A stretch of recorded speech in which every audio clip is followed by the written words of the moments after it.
All right, hey, we want to welcome everybody here to the second game here of our doubleheader tonight. We got the Mountain View Thunder going against the Heritage Timberwolves here tonight. This is a league game. Also, it's senior night for the Mountain View Thunder. You know, just kind of talking about both these teams. We spoke about it a little bit in the other game at halftime about the struggles of the Heritage T-Wolves team and how young they are and how they've been playing young players all year long. Just trying to, trying to gain experience, if not nothing else, because they're struggling to try to find a win yet, which is something they haven't been able to do yet. But right now, they just have a bunch of young kids.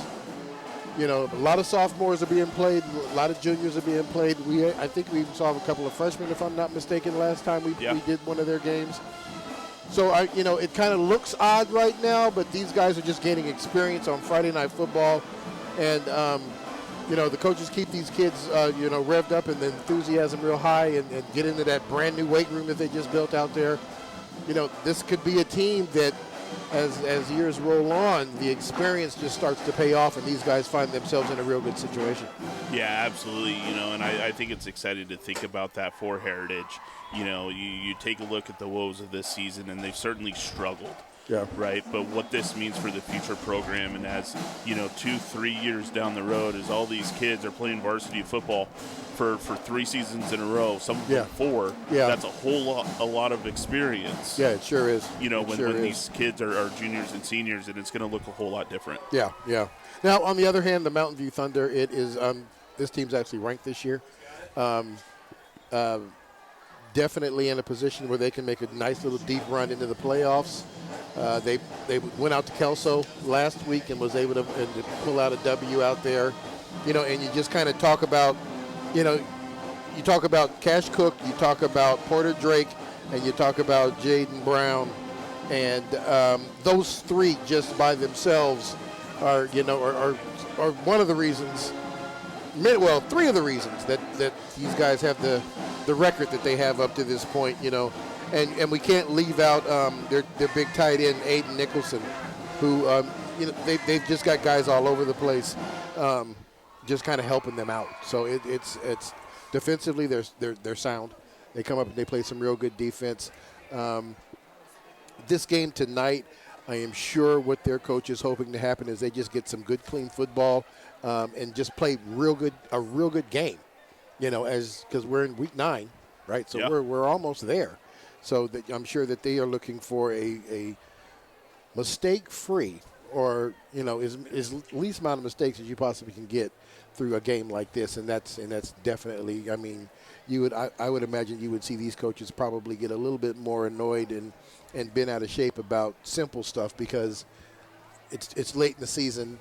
And and mental mistakes are what can prevent them from running deep into the playoffs. Yeah, you're absolutely right. Especially when you're a team like Mountain View, you're sitting 6-1 on the season, and you go up somebody like Heritage, right? The expectation is that you're going to win the football game. Yeah. And so you got to create a secondary objective, and that is to come out, play your style of football, play mistake-free football, right, and be perfect in that aspect. Yeah. And that's what Mountain View is going to attempt to do tonight. All righty. So here we go. Heritage is going to take the ball off first here as we start this out.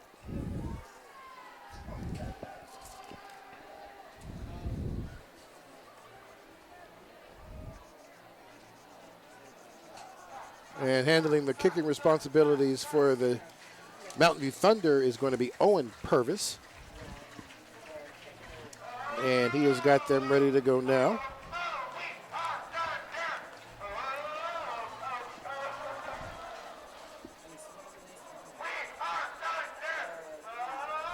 Heritage has 2 players standing deep for this. We have got the kickoff.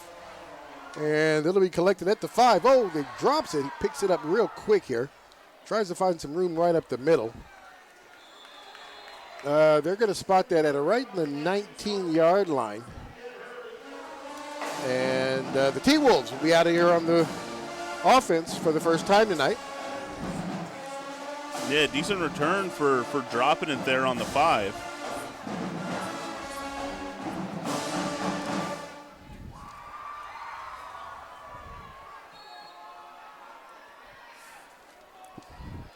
Owen Daly, number 9, the quarterback.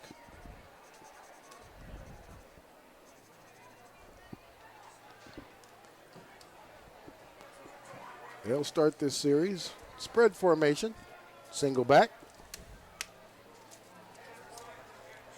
Hands the ball off. That's going to be right up the middle to their big running back. That is Evan Buckman.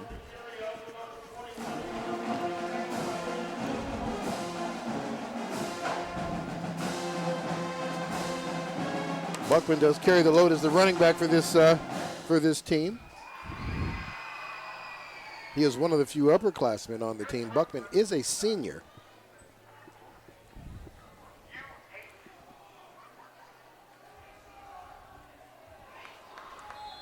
And that's going to be an incomplete pass.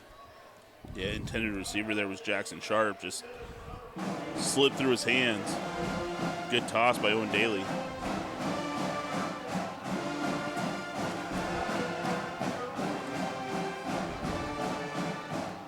So that'll bring up 3rd down and 8.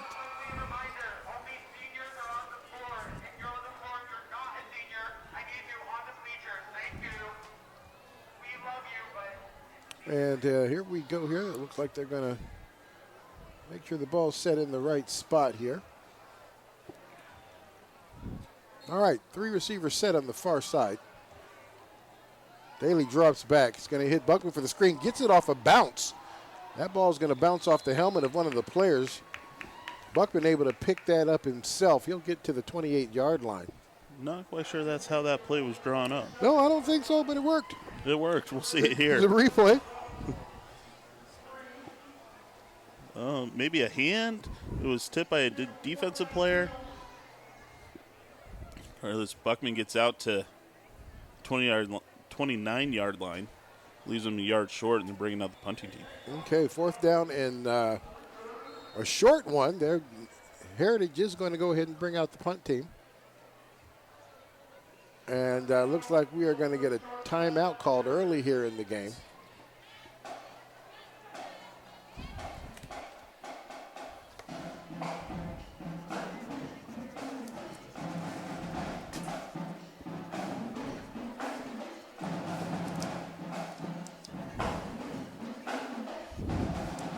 Daly, their starting quarterback, only a sophomore.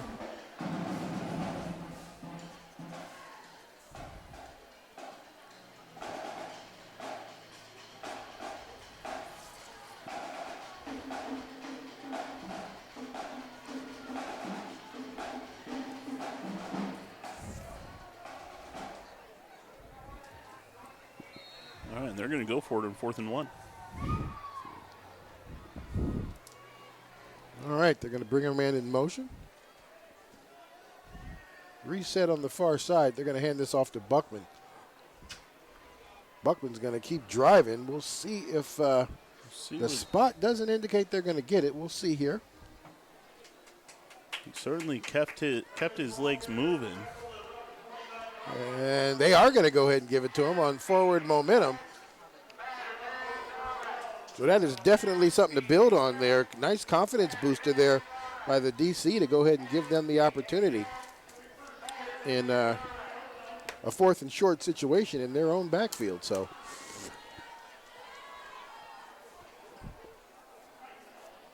first and 10 for the T-Wolves from the 29-yard line.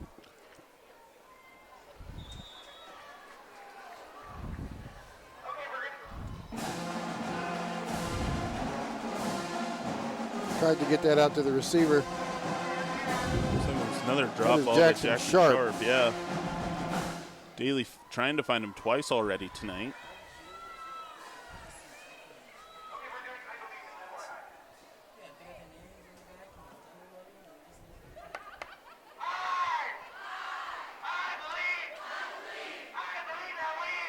We got down here at the bottom, that's Hunter Renteria. Passes is off. Buckman gets in behind one of the linemen, but he is going to get chased down from behind. Good pursuit there by Mountain View's defense. He's going to lose, looks like, a yard on that one. It was Aiden Dembo that was able to go ahead and chase him down.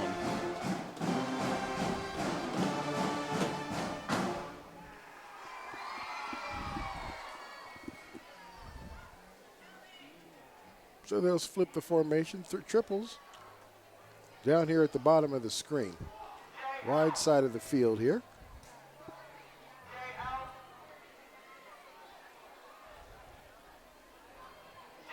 Going to hand this off again to the running back, and he is not going to have anywhere to go. He's going to lose 2 more yards on this run play. Mountain View's defense very stingy on that series. This time they will bring out the punt team as they sit with a 4th and 12.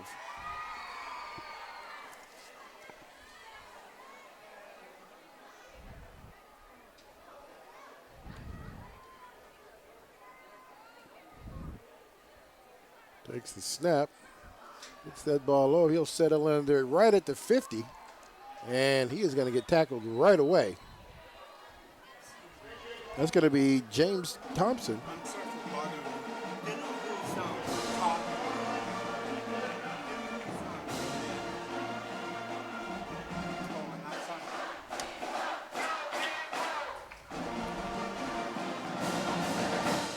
Okay, so they take the ball off right at midfield. Quarterback Cash Cook. Running back Porter Drake. Passes that ball off to Drake. Drake gets into the open field. Nice little swim move there as he runs over the defender, but he fumbles it. It's going to go out of bounds. Lucky for him. That is Jonas Ferguson there to make the stop. He's able to punch that ball out, but it rolls out of bounds. It'll be a big run for Mountain View, and it'll be 1st and 10 from the 25-yard line.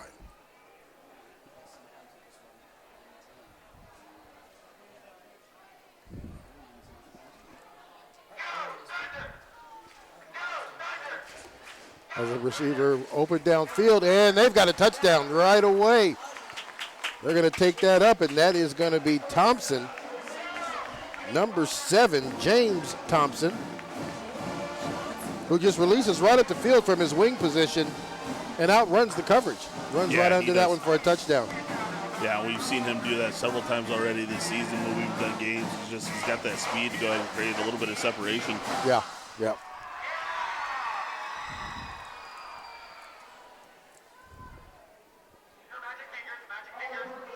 So Mountain View, 2 plays. That's all it took them. They're on the scoreboard. And that's going to be good. We'll see here in the replay. Cash Cook actually, I think James Thompson, he was able to go ahead and sneak behind there. Nobody really picked him up. He got caught looking in the backfield. Yeah. Yep.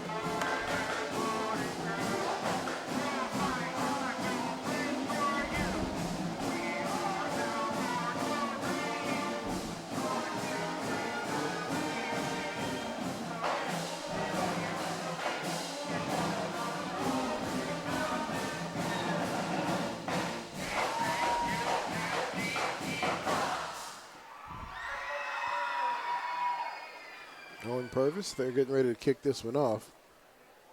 2 deep in the back.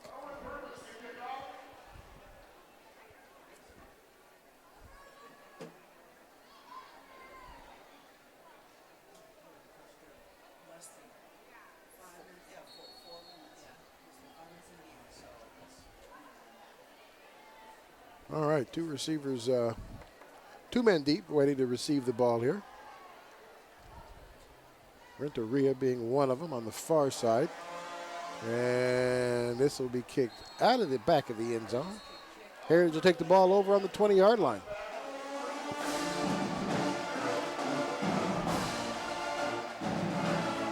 Owen Daly and the Heritage offense on their way onto the field.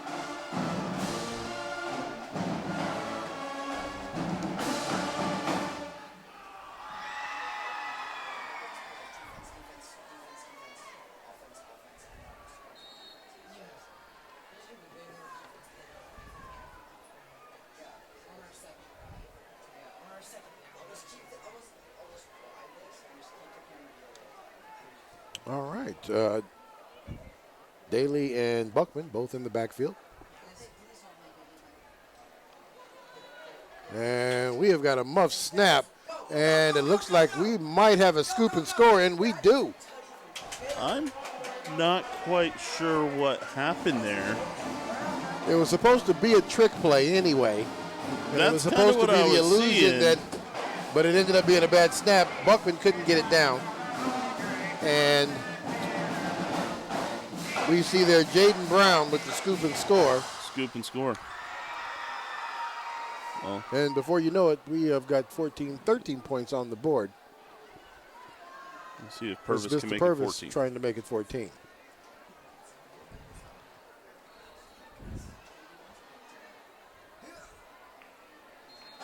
And he does. So, rinse and repeat. See this again. We'll see what we can try to figure out. We'll see what happens here. Daly acts like it's over his head. Bad snap to Buckman. He ends up kicking it. Yeah. Well, I'm sure it looked a lot better on paper. Yeah, I'm sure it did. I'm sure But it hey, did. I mean, here's the thing, right?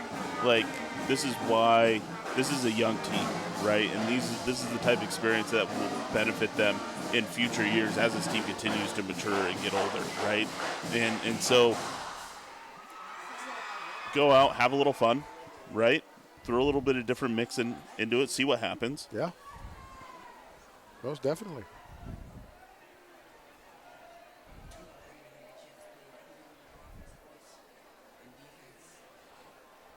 Go out here and just play some ball, keep it fun. Yeah. Get ready to go here.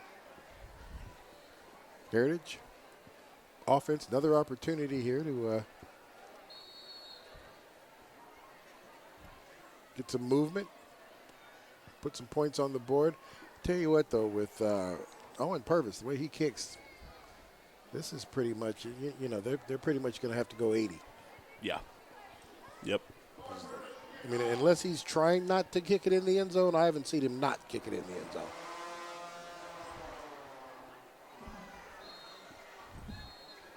He almost didn't that time. That one almost didn't make it. I wasn't going to say anything. Bounced on the half-yard line, trickled in. Yeah, I know it was. Just think if it had to bounce the other direction, right? If it would have bounced or kicked up like a golf shot, right? Yeah, I mean, the Heritage return team was expected to go into the back of the end zone, too, because they weren't going near That's all you needed, right, for it to kick back onto the field and, you know, right. You got to go scramble for it.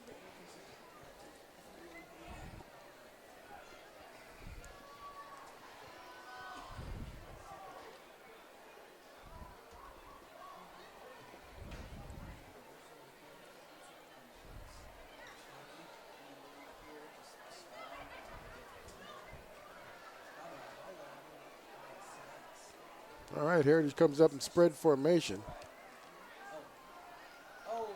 Makes a catch. Tries to turn that up inside.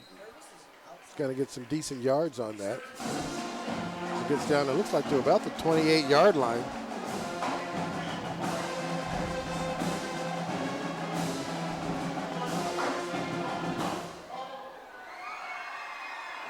It's going to be Luke Melvin on the catch there, number 8.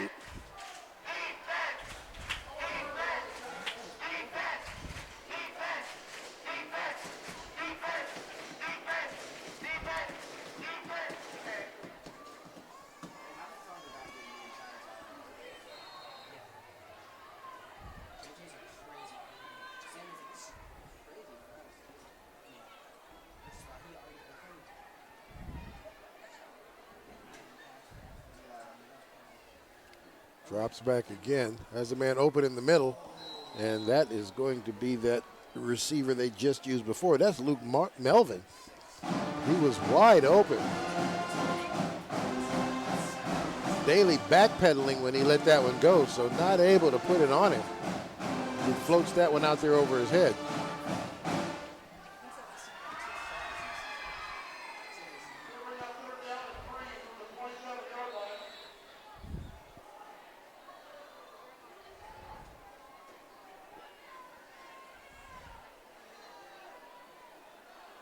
And it looks like we're going to have an equipment issue as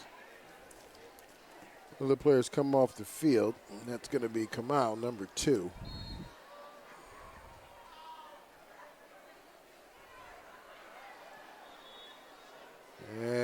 we've got movement out there by the tackle for Heritage. It's going to back them up 5. So 3rd and 7 is instead of 3rd and 2. Yeah, that's certainly frustrating on the Heritage side. I mean,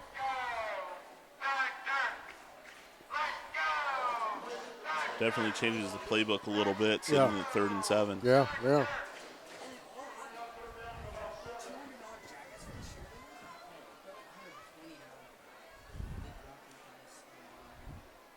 So hard count didn't drop him. Set up and spread formation here. Resets. Gets that pass out there again right away. And contact is going to be made right when the ball is caught. That's not going to be enough. Jaden Brown right there to make the tackle right as Melvin makes the catch. So that'll bring up 4th down and a long yard. So yeah, we'll see here.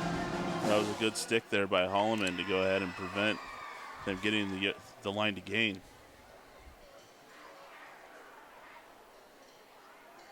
So it does look like they are going to go ahead and go for this. Hands this ball off to Buckman. Buckman is not going to go anywhere, and they're going to lose a lot of yards on this play. And they're going to go. The ball's going to be set up for the Thunder inside the 25-yard line as Heritage turns this ball over on downs. Yeah, Cameron Magnuson there to go ahead and wrap Buckman up.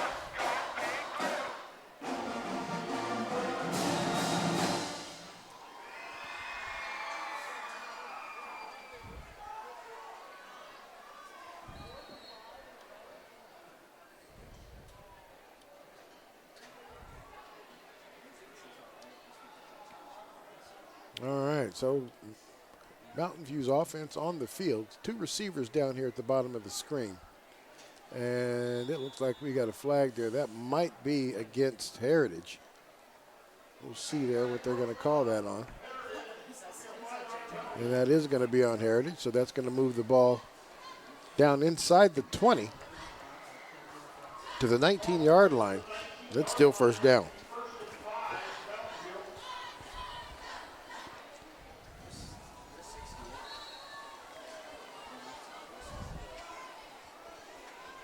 Set up again.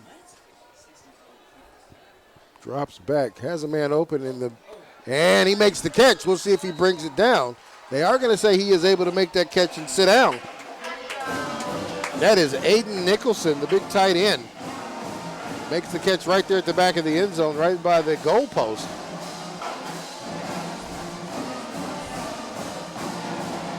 As Mountain View now has 3 scores on the board here, with 6:13 in the 1st quarter.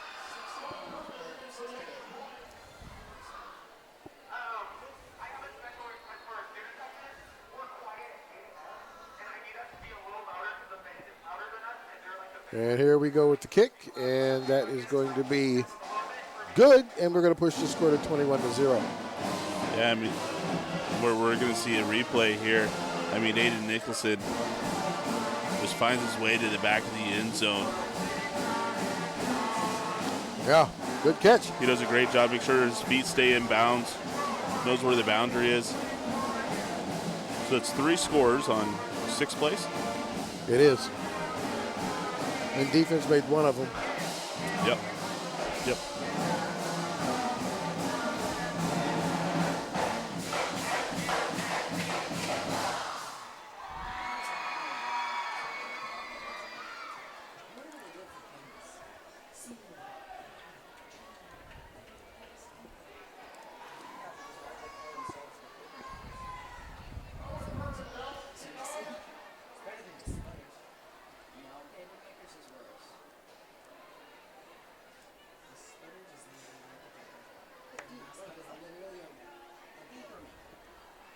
All right, looks like we're got the high sign from the officials over there, ready to kick this ball off again.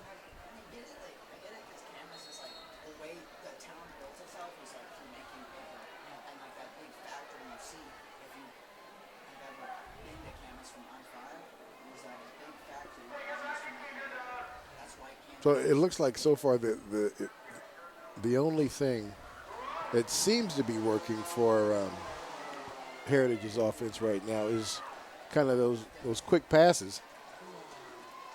Yeah, and I would agree. I mean, there's certainly some opportunity there. I mean, they've completed one or two of them. There's another two that have been dropped. Yeah. Right. That hit, Jackson Sharp, and honestly, they should have been caught. But so Heritage is getting some good, quick looks to release the ball, and they're going to have to continue to focus on that and try to build on that success as much as they can. Yeah, sure are. And if they can do that, maybe it opens things up for Evan Buckman a little bit to run the football. Yeah, because they're all over him right now. They definitely do realize that he is their offense for all intents and purposes, and he's the number one read right now, and it's working. All right, well, we made the comment about Owen Purvis, and this time he kicks one and lets him run it out. They'll get to the 18. It'll be 1st and 10 from there. I don't know if that looks like that one skipped. Okay. That is Jaden Brown right there in front of it.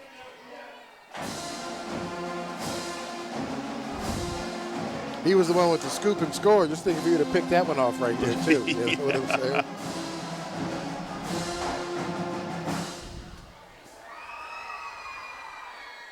They're going to move the ball back into the middle of the field.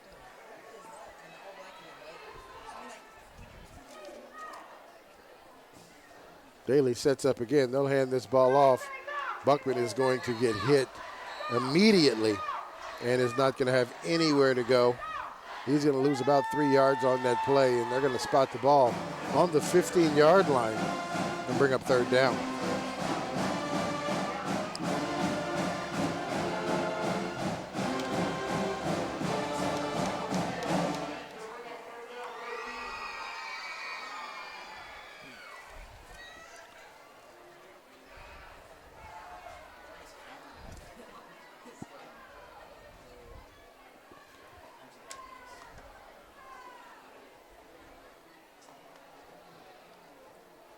Heritage sets up. It looks like trip receivers on the far side.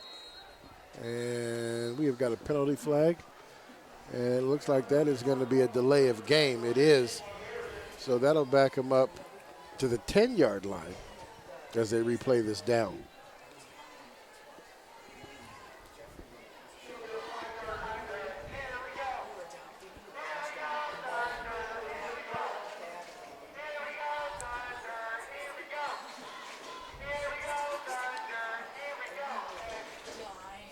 All right, back it up to get that to the outside. Tried to get Buckman on a flare. That's not going to work out for him. That's going to bring out special teams here. Here comes the punt team.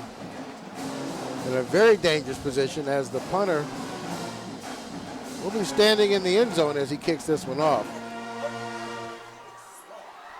James Thompson's going to hang out right there on the 35-yard line.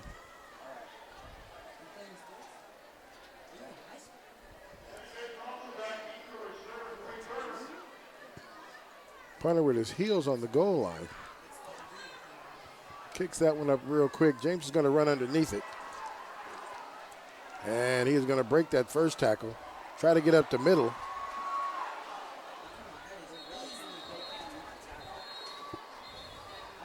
And the shirt tackle gets him down. Michael Lale, individual to go ahead and bring Thompson down.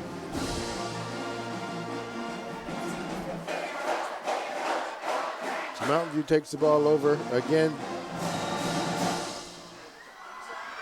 in T-Wolf territory.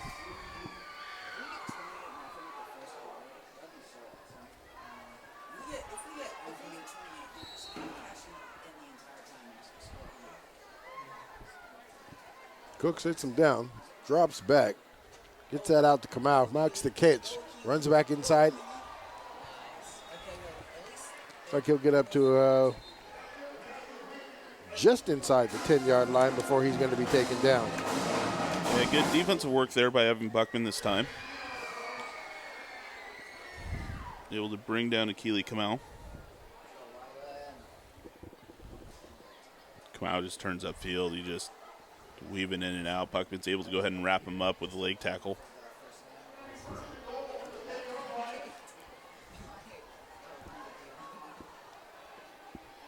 So first and goal from the 10. Drops back. Looks to get that in, hits the man in the middle, and he's going to get in for the touchdown.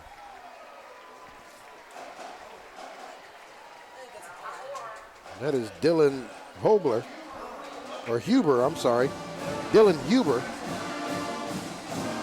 10-yard touchdown.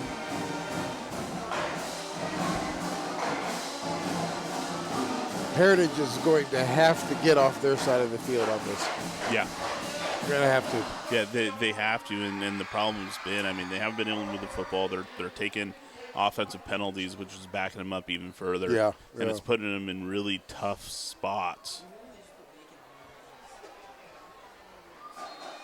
I mean, even if they have to punt the ball, they have got to punt it. They got to punt it back into Mountain View's territory. Right, exactly. So here, I mean, Cash Cook just finds Huber. Buckman not able to close down in time to prevent Huber from getting across the goal line.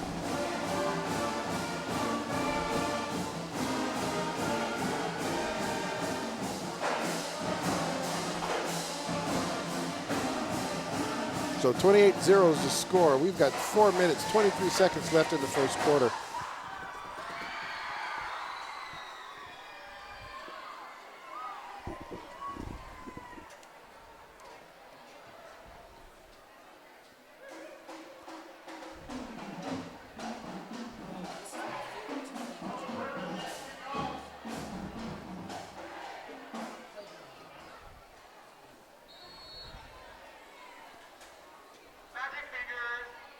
And we have a kickoff.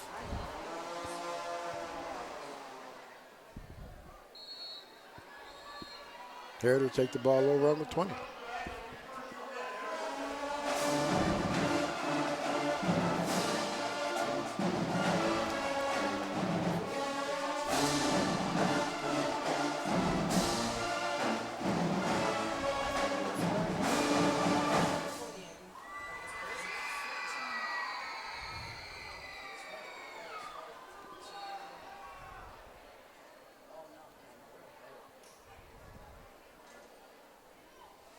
Alrighty, here they come.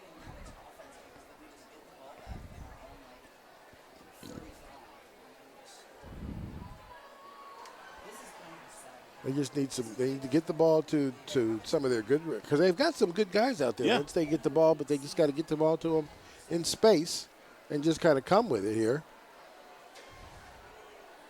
You know, anything that takes a minute to develop in the backfield is not working. The Thunder's defensive line is dominating. Yeah. You know, everything needs to be quick. Anything that takes a minute to develop in the back, there's no hope for them right now. The defensive line is just blowing through, sitting on the heels of the offensive linemen and taking up everything that shows up. Yeah, they have to start looking at screens. They have to start looking at quick out routes. And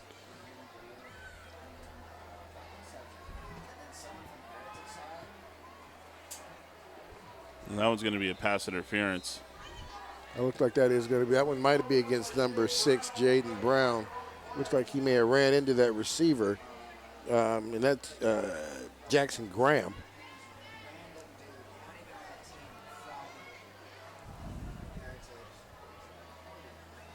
Yeah, that will be against Mountain View.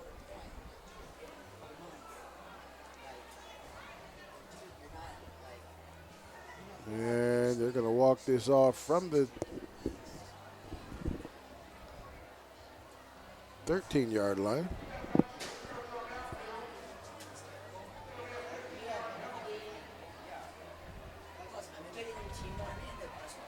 And they'll spot that ball right on the 27-yard line.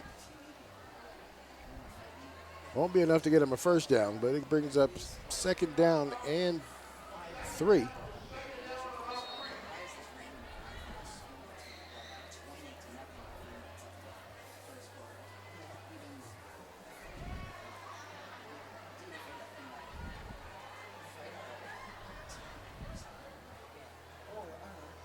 Trying a run play here again. And once again, Buckman has nowhere to run on this play. No, I mean, he just runs into Xavier Frazier there. Frazier able to just push through the offensive line.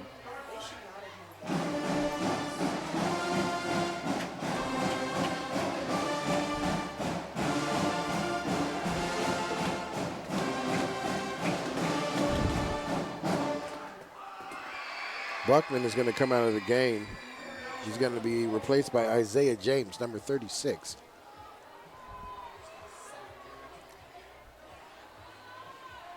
James, a sophomore.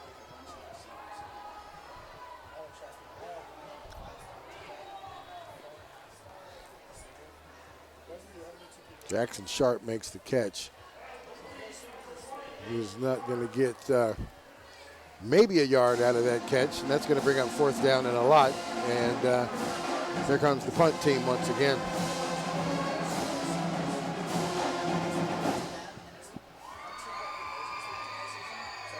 This time Jackson Graham has a little bit more space to work with than last time.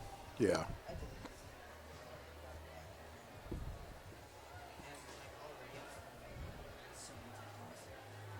Thompson standing at midfield.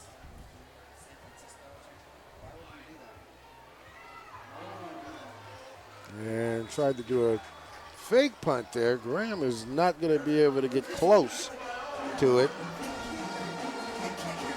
And that was Owen So was that the kicker tackled the kicker the there, tackle. huh? So the kicker tackled the kicker.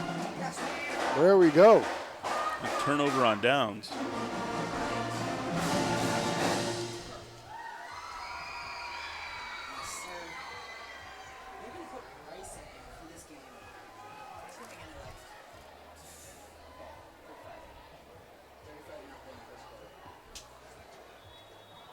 And we got flags on the field here. One thing I am noticing that Cook has had to pick up about 3 or 4 snaps off the carpet. Yeah, he has. That is something that's definitely something worth talking about. Those are the types of things that, it's too late in the season to be dealing with that type of stuff. Right.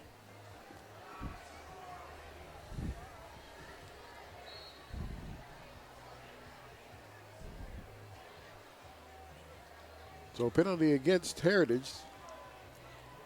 And there we go. First great thing for the T-Wolves defense. Elijah Umanisky, the freshman, coming through to make the sack.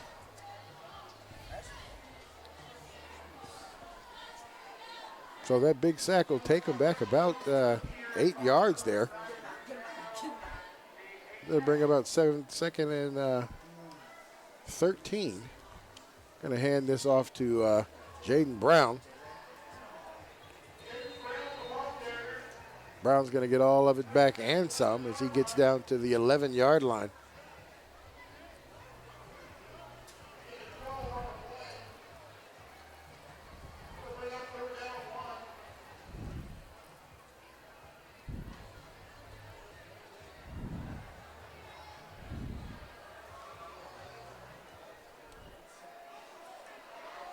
Brown checks out of the game. Porter Drake back in.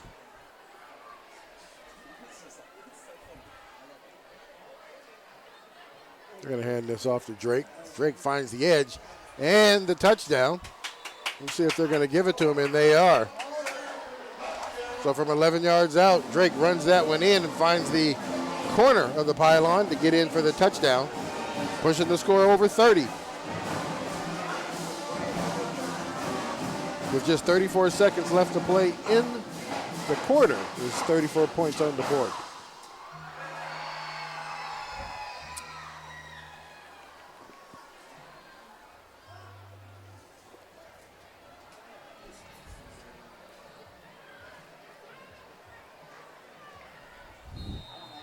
Purvis is good, and that'll push it to 35.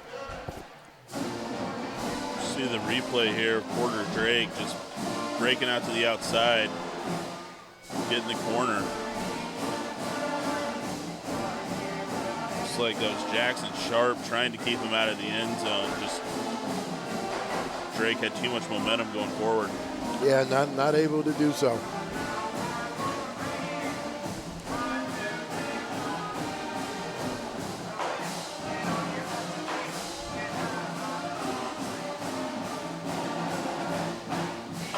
All right, here we go here.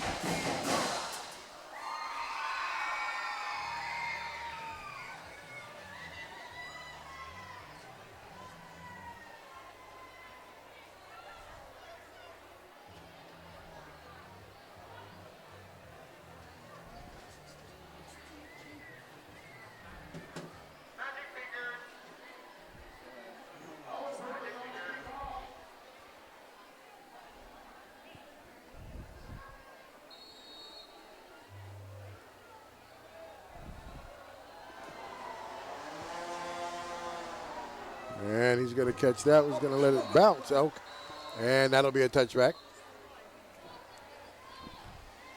Heritage will take that on the 20.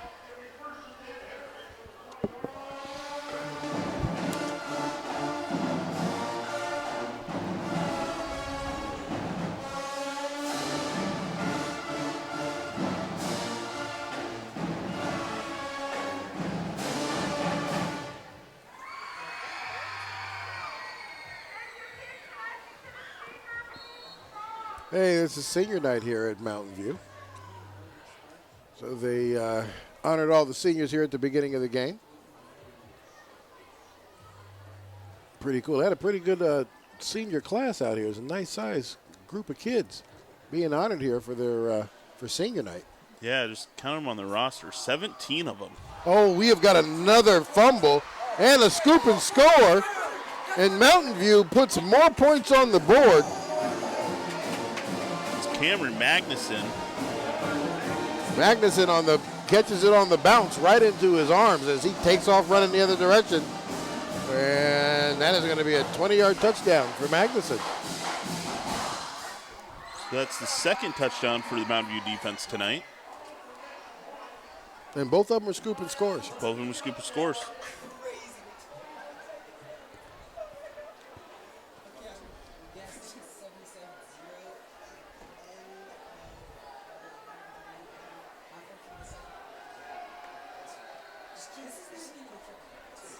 Purvis ready for the kick. And the struggle is real for the Titans. It's not the Titans, for the T-Wolves. I mean, you look at that, that's just, a bad snap, a bad bounce, just no luck. Right. That's just everything happening right there. Well, and it's difficult as a quarterback when you have absolutely no time, right? I mean, there's barely have time to look upfield before those defensive linemen are on you, and it's going to make you a little gun shy. Yeah.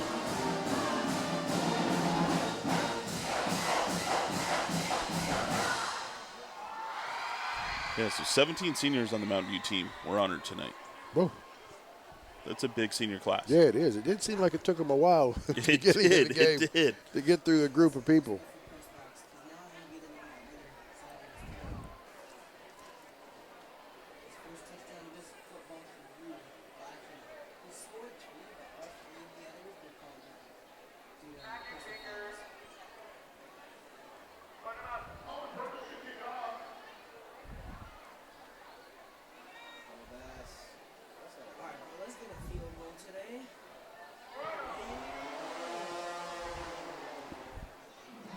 That does roll in, and that ball will be taken over at the the 20-yard line.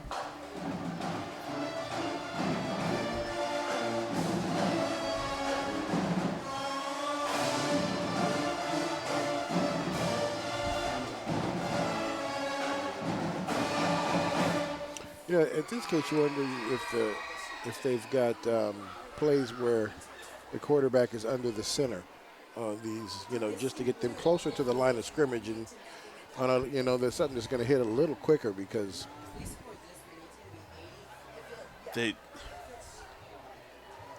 shotgun. I mean, he's already 6 yards in the backfield. Right. The running back's 8. Right. You know, they're going to hand the ball off. He gets it at 6. Nice little sidestep there. That's the best run all night. And he is going to keep going, and he'll make it all the way to the 30. That was a good run See by if they Buckman. go ahead and move the chains for him on that one. And they are.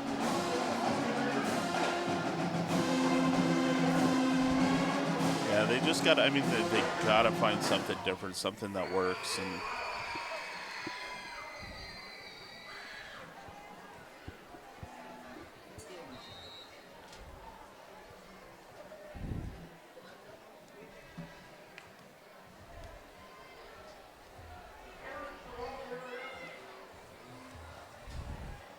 And that will be the last play of the first quarter. We had one big run that was able to get 10. On this run, they're going to lose 5. It's going to bring up second and about, well, we'll say fourth, so second and 14. And to get back to the 40-yard line. 42 points in the first quarter. Defense scored twice on scoop and scores here. Yep. You know, and both of those were, I don't even want, bad snaps, muff snaps. Yeah, they were. They were high. One was a trick play that didn't work out, but the snap was dropped, and so it's these little things that Heritage can try to improve on that can help themselves, because a lot of it's self-inflicted. And yeah. You take a look and you try to find, bright spots and things that they can continue to build on.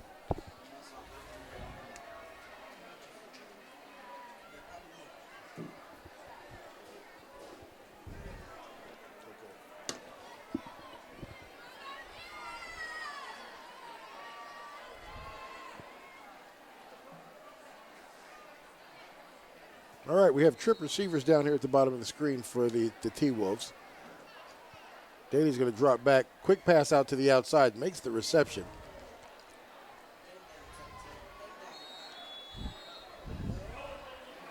He is going to make the catch, but he's not going to get a whole lot after that. And that's Luke Melvin, number 8.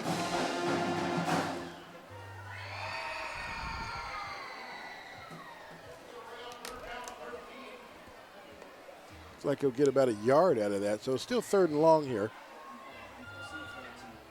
Melvin gets out of the game here.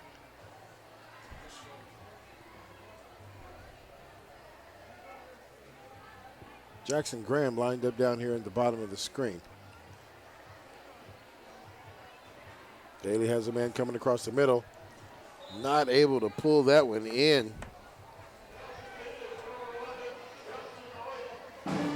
That's Justin Noyen. You have to catch those. You got to catch those. You got to help your quarterback out, help your offense, help your special teams out. Just help them get the ball a little bit higher, further up the field here. On this one, it does look like Thompson is going to be standing on the other side of midfield. So hopefully this punt they'll be able to kick it past him and just get a real good roll.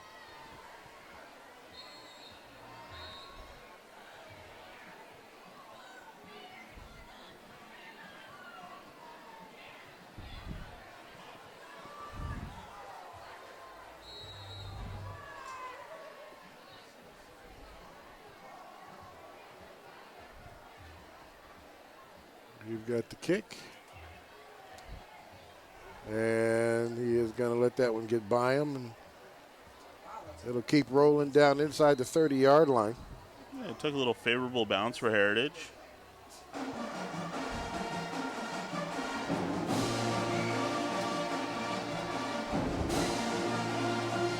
Mountain View taking over the ball in their own half.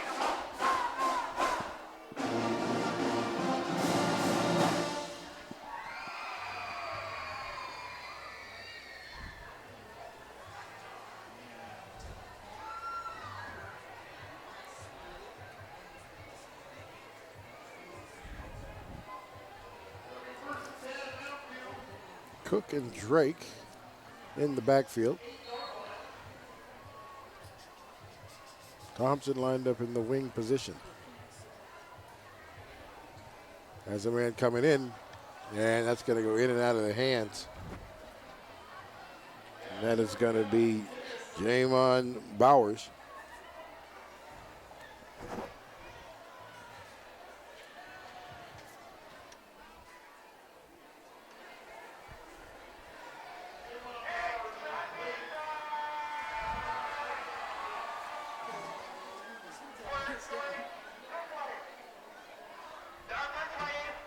And we'll drop that. They're going to try to do the exact same play again this time. Not able to get to him. That's going to bring up 3rd down and 10 now. Tried the exact same play back to back. Bowers not able to get it. We have 3rd and 10.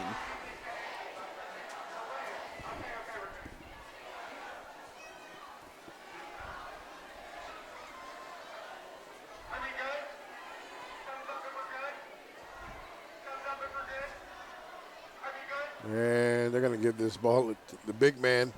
He will get up the field, and depending on the spot, and they are going to move the chains. So the 3rd and 10 looming. Jaden Brown takes the ball, the 10 yards needed to move the chains.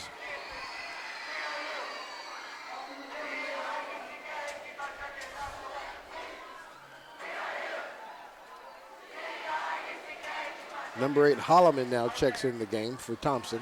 Holloman lined up as the wing down there.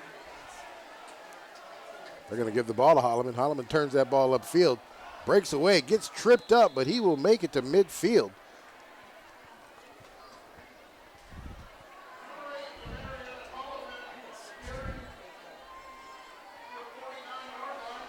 Holloman, that's the first time him in the great game tonight. Holloman, a junior.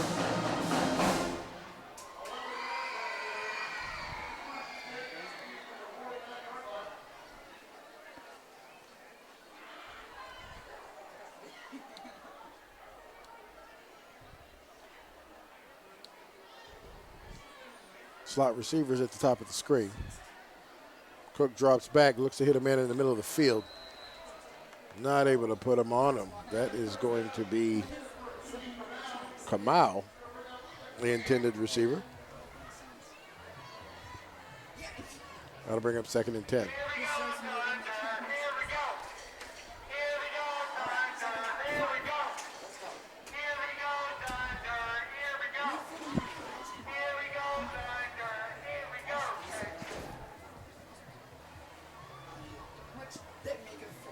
Now Hayden Cummings now in the game, number 80. Lines up at tight end.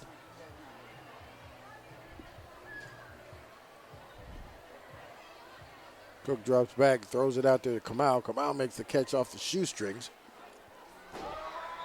Makes the first person miss. Yeah, good tackle there by Leo Lopez, number 54 for Heritage. That'll bring up 3rd down. It's like 3rd down and about 5.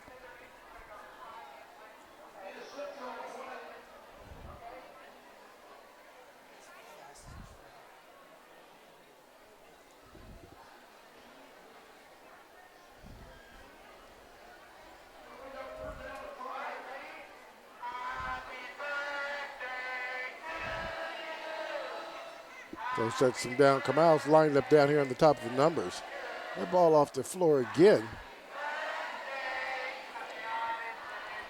Hits Kamau right there down the field. Good job. He had 3 receivers in the area.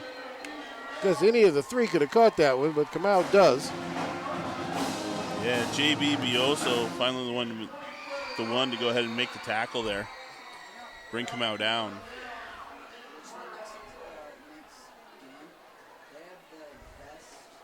Looks like we've got a Heritage player down on about the 42-yard line.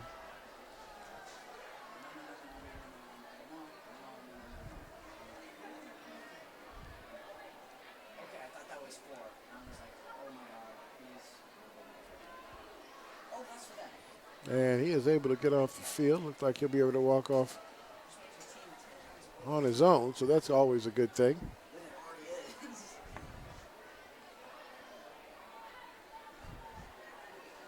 Cook and Drake still on the field.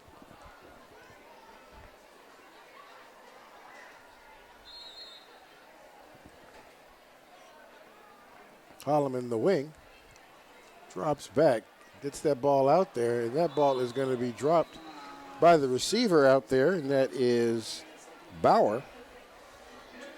Yeah, good pressure there by Hunter Renteria for Heritage.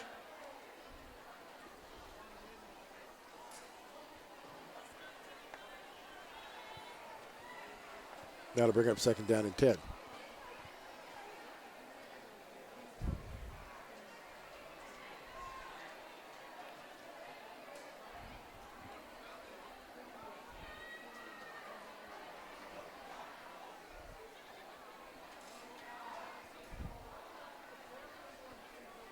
Bowers is going to come out of the game. And officials stop that. Looks like what the call is going to be. That's going to be against. Delay a game. Let's see what he's going to get out here and call here.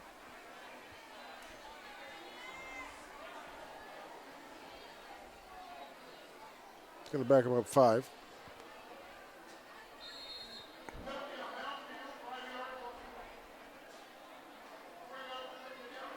Holloman comes out of the game. Thompson goes back in. Hands this ball off to Drake. Drake does an awesome job getting down across the 20-yard line, down to 15. They'll spot the ball right outside of the 10, looks like on the 11, 12-yard line. Yeah, Drake did a great job there staying behind Denbo as his blocker. Yeah. As he moved upfield.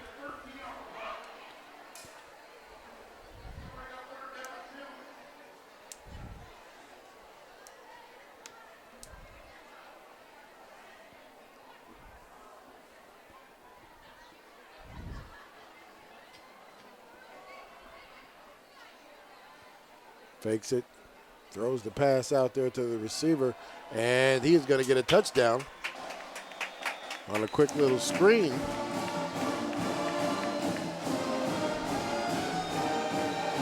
We don't have 17 on the roster tonight to be able to tell you who that is. We do not.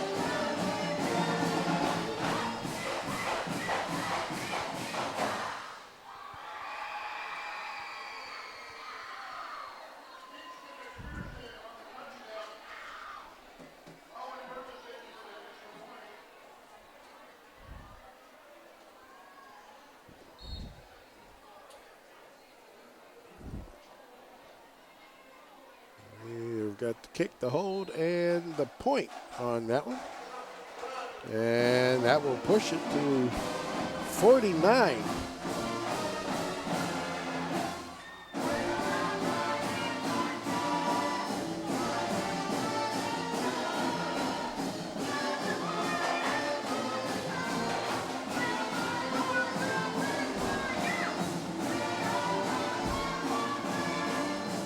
So I didn't want to bring this up.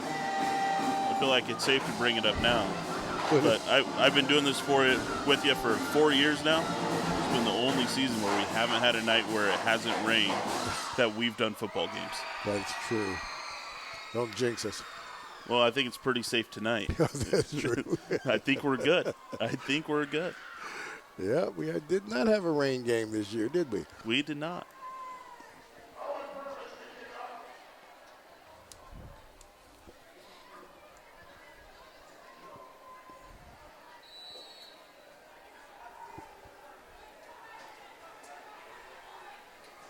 All right, 4:45 to play.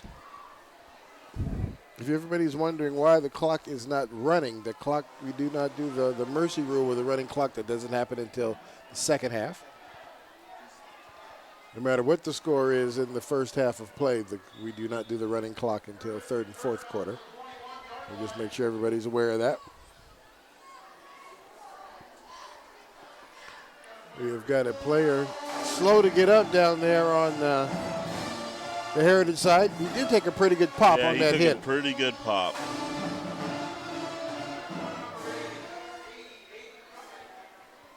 Might have been a little bit of air that got pushed out of him. Yep.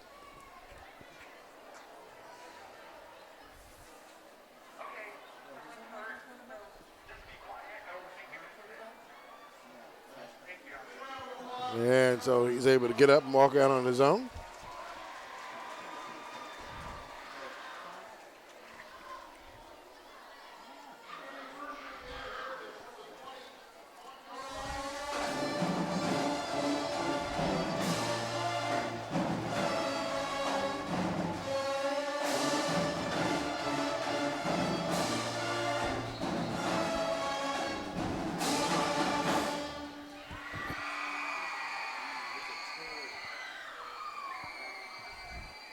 All right, here it's spread formation. And gets it to pass to the outside. Mountain View there to make the stop.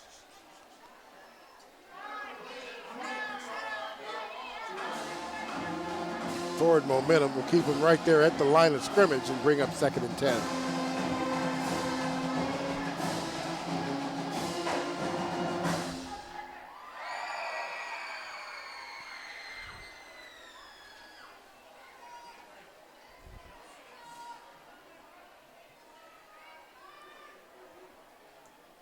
Receiver split out wide down here at the bottom. We're going to hand this ball off. Buckman looking for some space, not able to find any. Looks like they might give him a yard on this one. They bring up 3rd down and 9.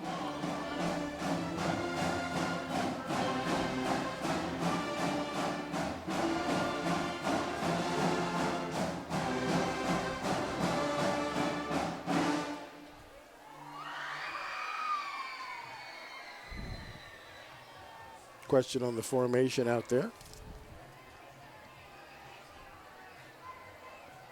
Melvin lines up here at the slot at the bottom of the screen on the hash marks. Drops back, looking downfield. Well, it almost intercepted off the tip. Yeah, it was. Jonas Ferguson in the area, looked at the intended receiver on that one.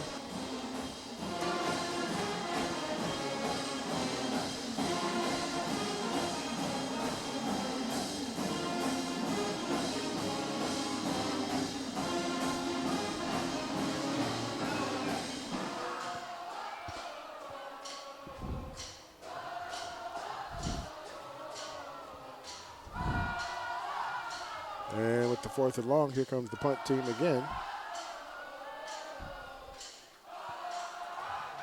That one get kicked straight up in the air. It's going to take a bounce. Go across midfield down to the 45 before it's picked up.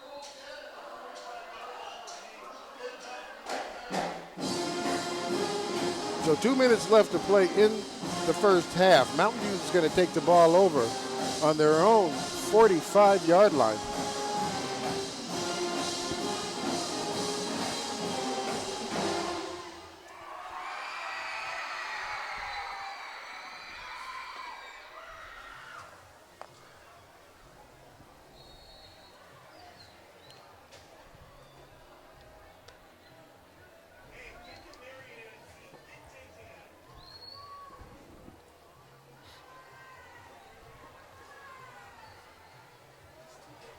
Renteria is the quarterback, Wildcat. He is going to take the ball himself. Oh, I'm sorry, that is Kamau. And he does get the ball to midfield. He'll get half of it, 2nd and 5.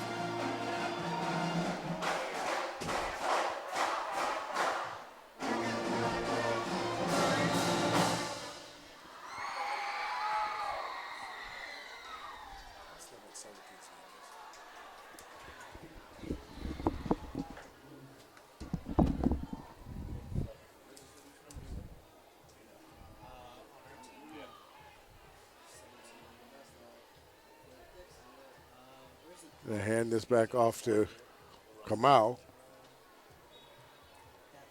Looks like the spot's going to have him just short of the first down. Well, no, actually they're going to give him the momentum, move the chains here.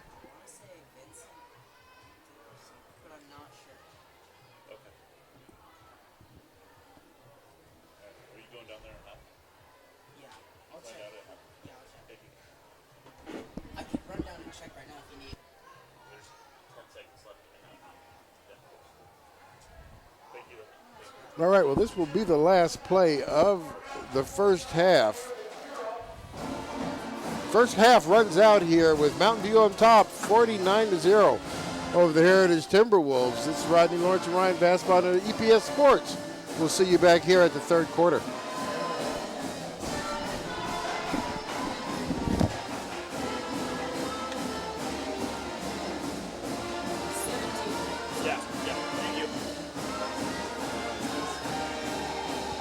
Hello, I'm Alex Notarte, a senior at Mountain View High School.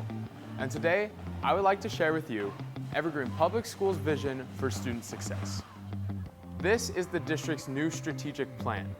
It's a blueprint, if you will, from the classroom to the boardroom, for creating long-lasting success in the classroom and beyond. The plan is built around the goals of belonging for each, success for all.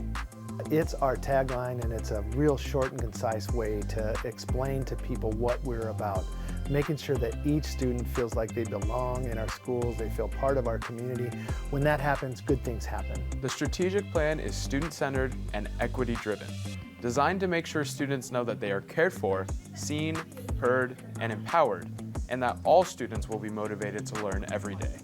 We want to make sure students are empowered. We want to make sure students are seen, welcomed, accepted. And so part of that outcome is important because we want to really address the students' humanity.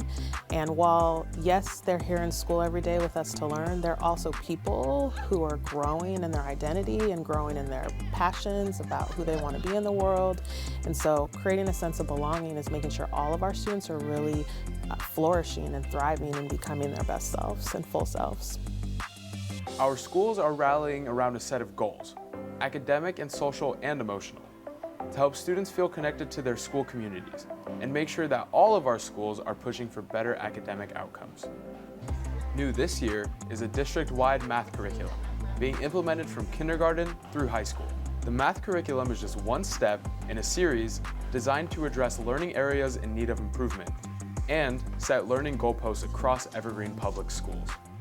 So cohesiveness and consistency. I want to make sure that students have access to the resources and systems that they need, no matter where they are in our system, to achieve success. Developed with the input of more than 7,000 participants, many of them students, we are uniting around a common vision to help students become the best versions of themselves and prepare them for their lives after graduation. If parents were to ask me as a board member why the strategic plan is important for their student, I would tell them that we want the best for every student, which includes their student.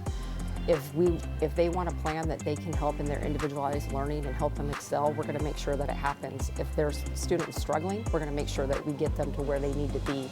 And at the end, when they're done with Evergreen Public Schools and we see them off after graduation, they're going to be ready to conquer their next step, which if it's education, if it's a career, whatever it might be, they're going to be ready to go. And setting these goals will begin early, making sure students get rigorous classroom instruction at all levels and are pushed along the path to belonging for each, success for all. Everybody is focused, going upstream, all aligned to that those goals that we have, the strategic plan. And there's not any question about it. It's what's best for all kids. For more information about the strategic plan and Evergreen Public Schools' shared vision for student success, visit our website, evergreenps.org/strategic-plan. So I'm going to have the kids come in and the families come in, and they're about to come in right now, and I'm just going to show them what we got, and the kids are going to help take things out of their boxes. Come on in. I invited you to a big deal thing. One of the things I've been sad about is that we don't have enough instruments to be able to do the things in class with everyone having their hands on an instrument. So the first surprise I have for you is from a group called the Ellison Foundation. An entire class set of, who knows what these are? What are they? Yeah, are they normal electric guitars? The ones everyone was fighting over, the little tiny electric guitars. All right, you ready? So this is from Music Aid Northwest. What do you think those are? Yeah, but are they the tiny kind or like real people kind? Yeah. All right, but there's more. Oh my goodness, look at this big old stack here.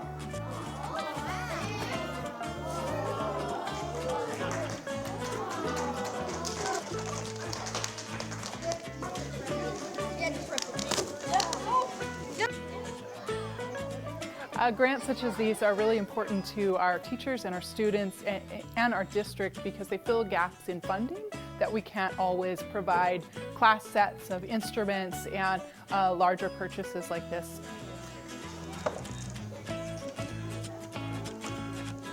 I'm very excited to have lots of music fun. When we're doing folk songs and xylophones, those are great and fun, but that's not music they're doing at home. They're listening to music on the radio, and when they can learn how to play like the music they hear on the radio, they're more engaged overall, and we can take that into songwriting, which really supports literacy. Thank you, Ellison Foundation. Thank you, Music Aid Northwest. Hello and welcome to this EPS Inspires Update. I'm Craig Bernbach. Let's talk hope. We all try to be hopeful. We hope good things will come our way, and we especially hope that our children will experience good things. But did you know that hope can be measured, that hope can be learned, and that if we give kids more hope, they'll be more successful in the classroom? Well, at Burton Elementary School, they're practicing hope as a science, and it's paying off. Hope is the #1 predictor of well-being. I don't think I've ever seen the school so full before. We are so excited to welcome all. Welcome to Hope Night at Burton Elementary School. It was emotional for me to see everyone there. When Becky tried to talk about hope, I'm tearing up at the side of the room, you know. So many students and so many families there, and they care about the work just as much as we do. On Hope Night, the students were proud to show off their work with hope. There was art, there were poems, and there were a whole lot of kids giving lessons about hope to adults. So, this is like what we hope to be. I said I hope to be a vet. And what the kids were teaching their parents is that there's a difference between having hope and making a wish. A wish is something that doesn't require your action. It's based on chance. It may or may not happen, but a hope is more like a goal because you can do things to actually make it happen. It's great that the kids were teaching their parents what they've done because hope is something that we can also teach one another and lend to one another. To help students make things happen, Burton is working with hope as a science, something that counselor Raina Luchin-Wall first introduced to the school. So I was in a counselor level meeting with others from the state of Washington, and they introduced Dr. Chan Hellman and his work with the science of hope. And they said that hope was actually not just a feeling, but a cognition, something that could be taught and something that could be learned, and that it would change lives.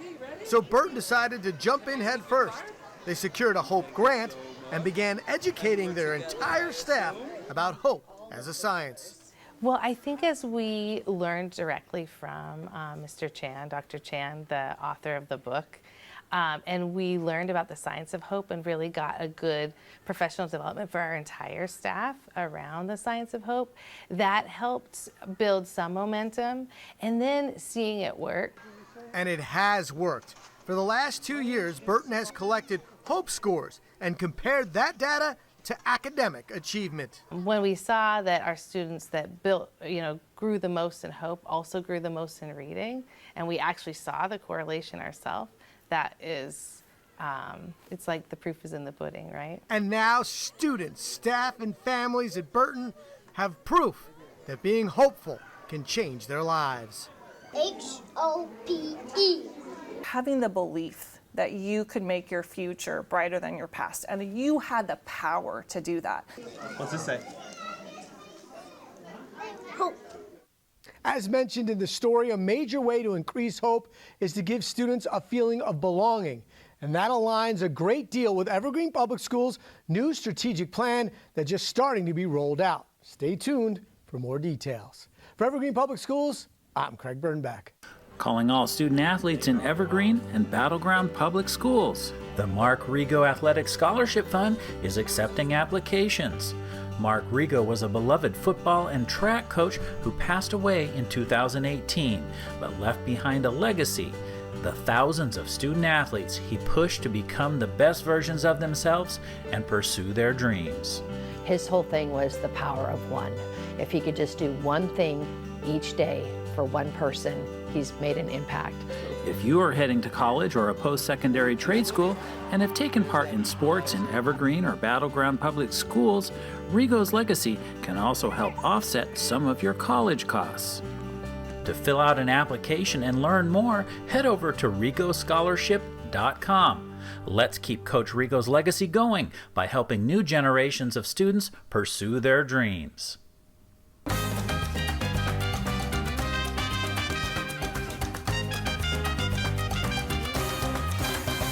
Lo único que hacemos es mantener las costumbres y los valores. Más que todo, lo que hacemos nosotros es hacer diferentes tipos de comida, pues, de Latinoamérica, y es todo lo que hacemos. Yo creo que es importante porque mantiene la comunidad hispana viva, con todas las costumbres y los valores, y también ayuda a combinar esas culturas con otras culturas y para mantener todo vivo. Nos da un sentido de pertenencia, somos parte de la comunidad, somos parte de todo el distrito, de nuestras escuelas y de la familia, de las familias con las que estamos con los niños. Somos parte de todo, no solamente del mundo, pero de nuestra comunidad. Así que es importante porque nos hace sentir que somos parte de la familia. Well, recently we just celebrated Mexican Independence Day and we got to eat our traditional Mexican food and we got to dress up in our beautiful Mexican clothes. I think it's important because we need to celebrate our family's history, our background, and it's important, and I'm very proud and I'm very grateful that I was born into a Mexican family. So. Hola a todos, mi nombre es Christopher Sánchez y soy de la escuela Image Elementary, y para mí la herencia hispana significa algo muy importante, y que es una raza muy fuerte, y que algo muy importante en mi vida que me han dado mis padres. Me encanta tener raíces hispanas porque tienen tradiciones y costumbres únicas del mundo. Su comida, gastronomía es muy deliciosa. Me encanta comer los tamales y el mole y muchos más. También las tradiciones como el Día de los Muertos y los bailes tradicionales. Yo pienso que esta cultura no debemos perderla y hablar de ella siempre que podamos. Y nunca olvidarnos de ella, la herencia hispana, y viva México, y a todos los países que la representan. Se siente especial que se está haciendo algo para nuestra raza, que somos incluidos en lo que es las culturas. Tener un mes que está especialmente para celebrar nuestra herencia es muy importante para nuestros hijos, nuestra familia, saber que tenemos un valor también en medio de la sociedad.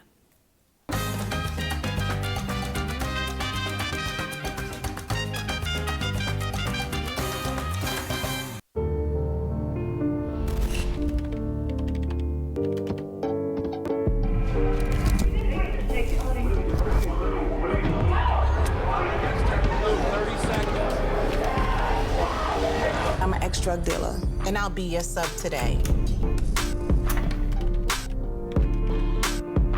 Can you see anything different as a pill? No. You don't know?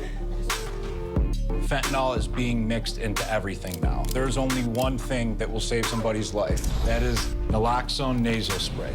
Fentanyl, it's cheap, it's potent, and it's profitable. Why would drug dealers put a lethal dose of fentanyl in drugs if they know it's so harmful? Really just all about the money. I just didn't realize that one pill could change your whole life. More kids should know.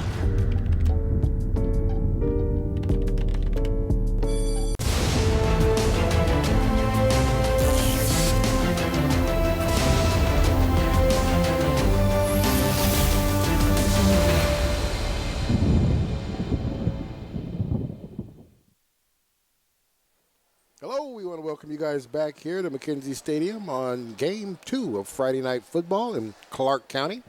We've got the Mountain View Thunder and the Heritage T-Wolves tonight. If you're just now joining us, it's been a tough road for the T-Wolves as they are not able to get any points on the scoreboard. Mountain View on the scoreboard 49 times, right?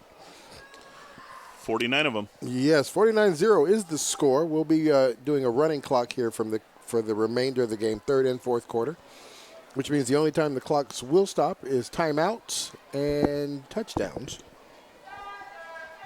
Other than that, the clock will continue to run, so under normal circumstances on an incomplete pass or something like that when the clock would stop, or on a first down to move the chains, you will notice that the clock will continue to run.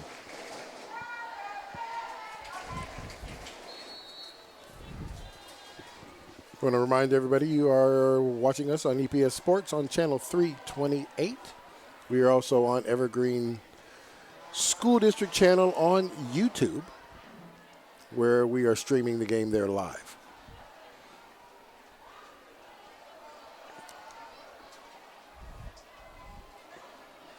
Good run there as he gets down across the 20-yard line. He'll get down to the 23. A little return there by Jacob Karpiuk. Hopefully I pronounced his name right. I probably didn't.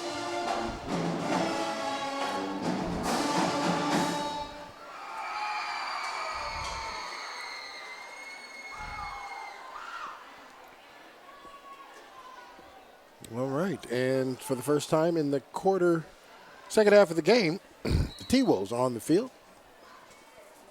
Owen Daly, the quarterback. Evan Buckman, the running back.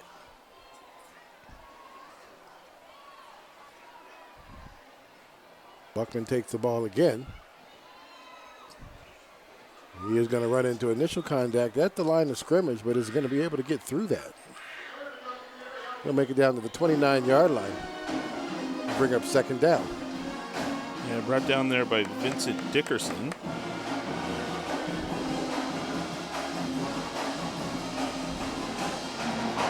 Six-yard gain out of that.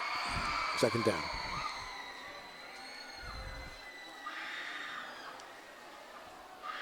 Ball handoff to Buckman once again. He is trying to shirt tackle, but that's not going to take him down. As Buckman continues to drive his legs down across the 40-yard line until he is run out of bounds.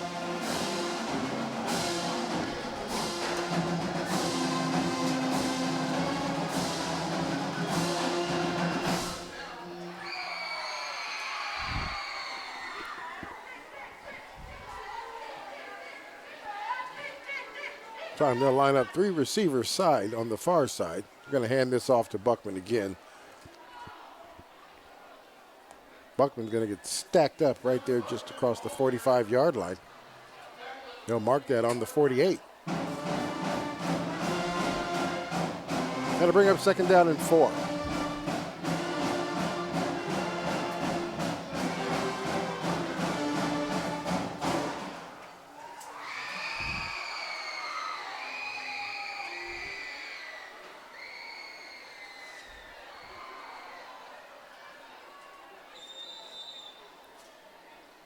And we have a penalty flag here.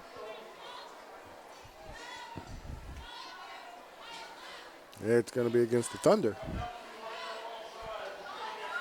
And that'll move them 5 yards. That will give them the first down.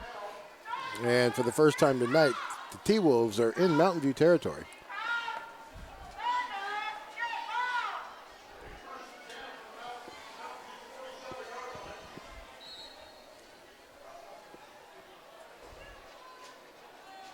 And the ball off to Buckman again. And he'll get slung to the carpet just across the 45-yard line. He'll pick up half of it, 2nd and 5.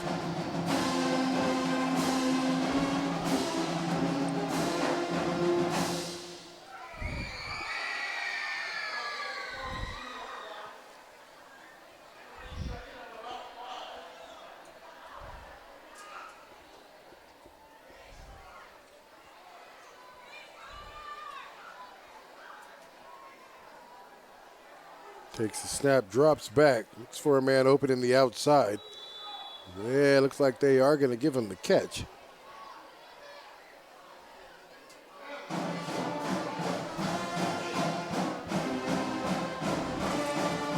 That'll be Jackson Sharp. Spot that on the 39-yard line. 3rd down and 2.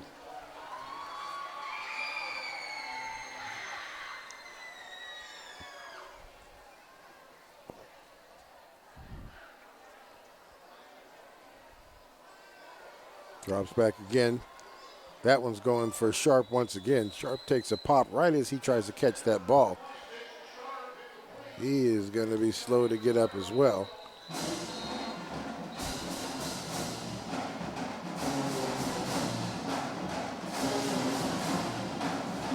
Looks like he may have got the wind knocked out of him on that. We'll see here what's going on. Yeah, hopefully that's the case with some of those reactions down there. Hopefully he's all right.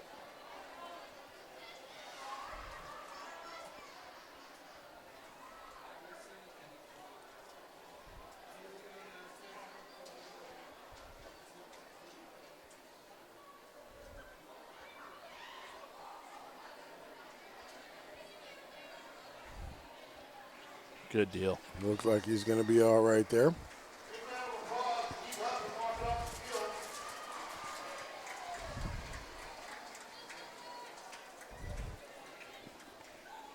He took a pretty good pop as he was up the ball, went up to go get that ball, and they got him right under his shoulder blades there. And that is a place where you can get the wind knocked out of you. So. Yeah.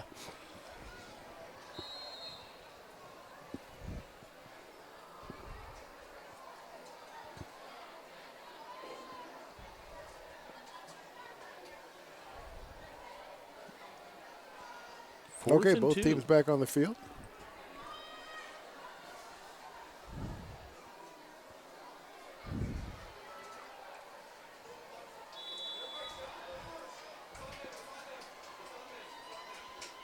Mountain View just going to jump off sides.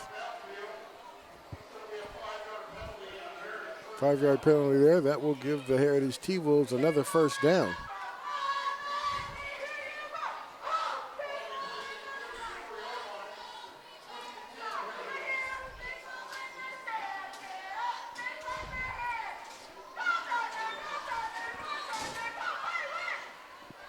Owen Daly sets him down again.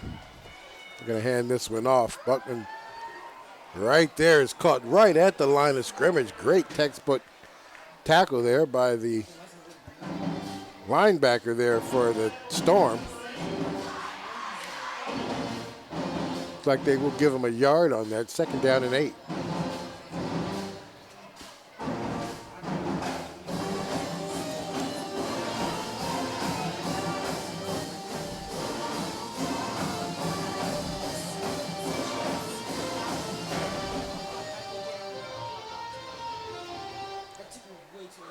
Daly drops back, looking to get the ball to somebody.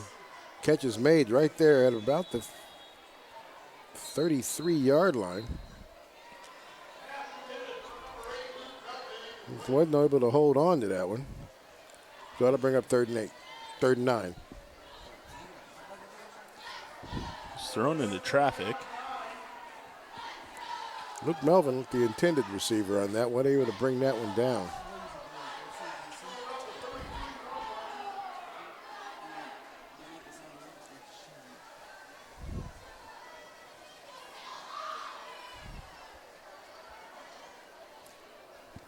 They'll line up with 3 receivers on the far side of the field. Jackson Graham lined that down here on the bottom. That ball almost picked off. Yeah, almost brought in by Aiden Cummins. Put his paw up there, not able to bring that one in.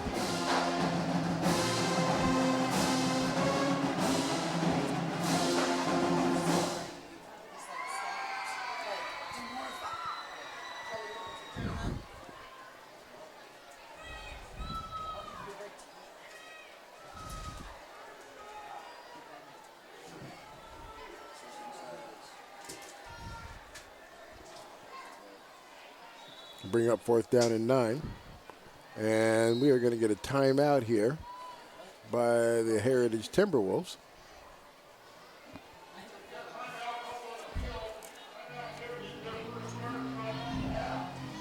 Coach wanting to discuss this.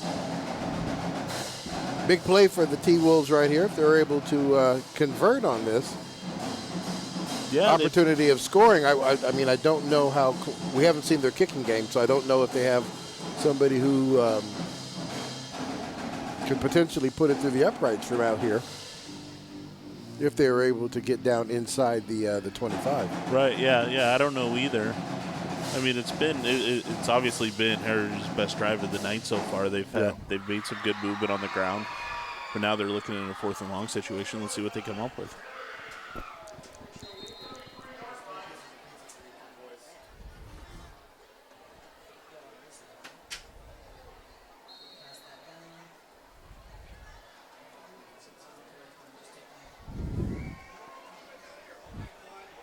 And they make a big catch there.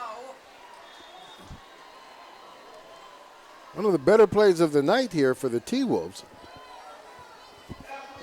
Clock didn't start the run on that one, so the officials might need to just started running on that one, so they did get some extra time on that play. Yeah, that's a big first down for the T-Wolves. Tackle made by Kingston McPherson, number 17.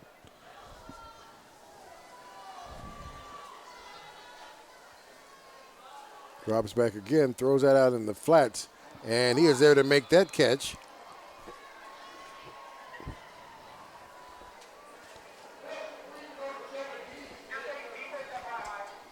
Seaver did a great job there to come back and get that ball. He sure did.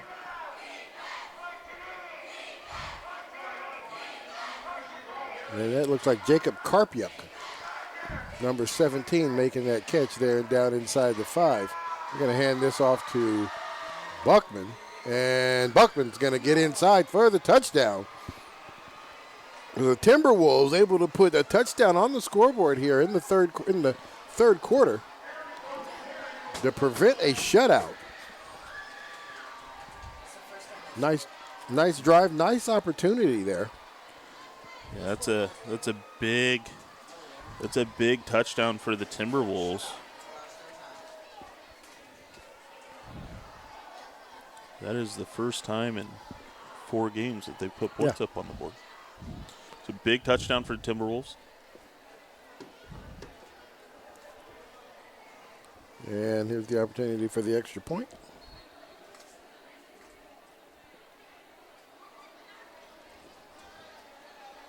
We have got the kick, and that is not going to make it. It looks like it's going to fall a little short, but the T-Wolves are on the scoreboard here in the third quarter.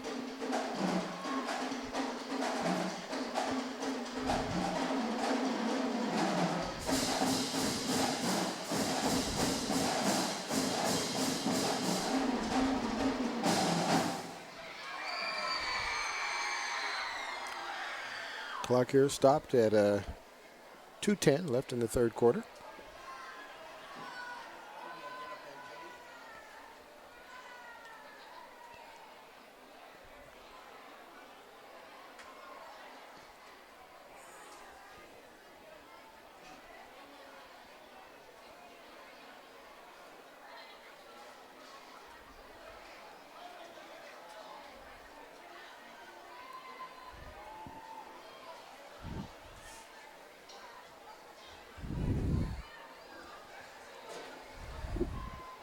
Two deep men from Mountain View standing right on the 20-yard line.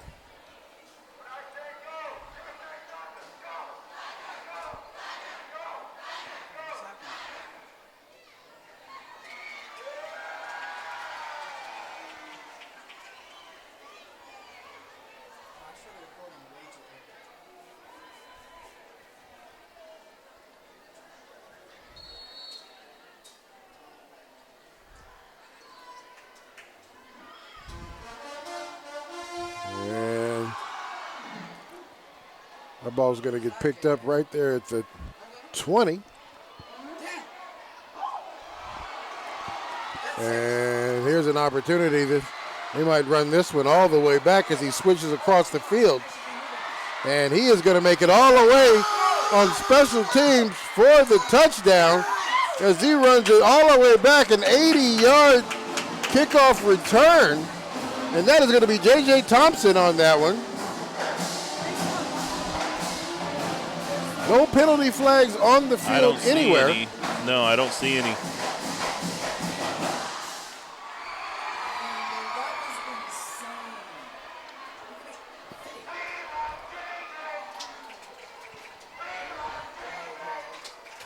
He certainly got a help from a few blocks there. Yeah, he sure did. Now he's got to get on there and hold the snap for the punt. I mean, for the extra point.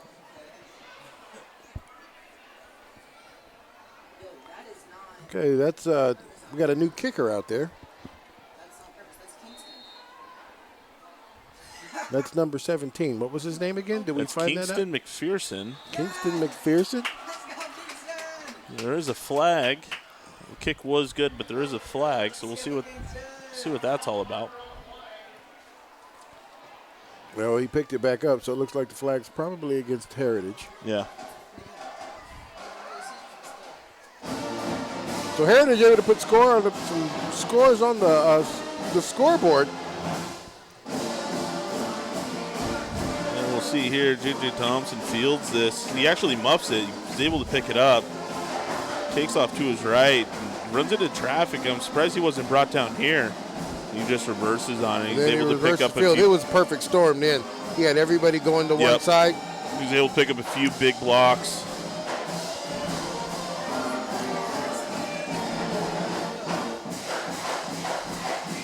Yeah. Good run.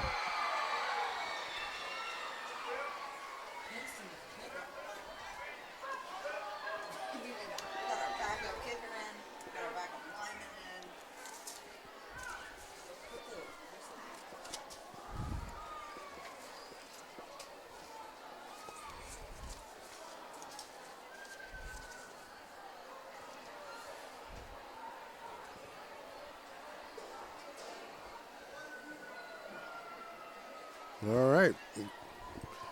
Mountain View ready to get the signal here to kick this off.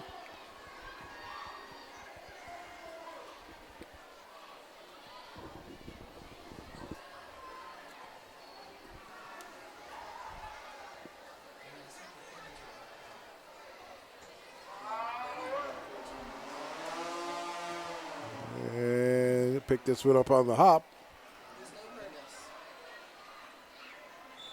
And he'll get run out of bounds. Looks like around the 20-yard line.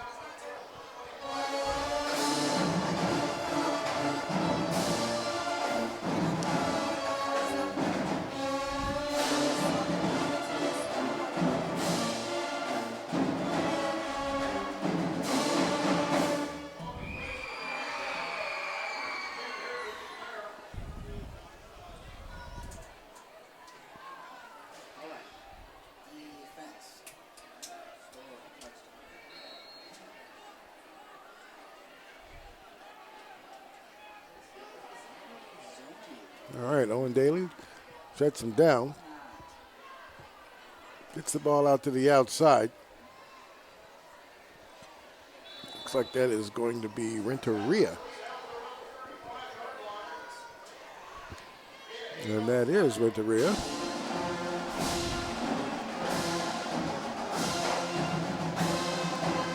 Looks like we might be able to get one more play out of this quarter here.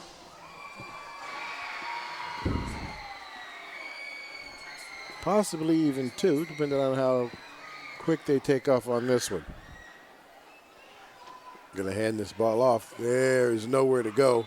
No. As he gets taken right there at the 35-yard line.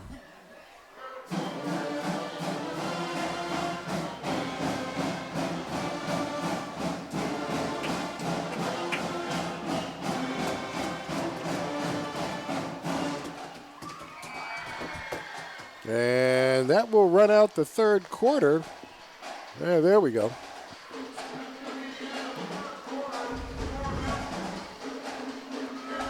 12 more minutes of football to play.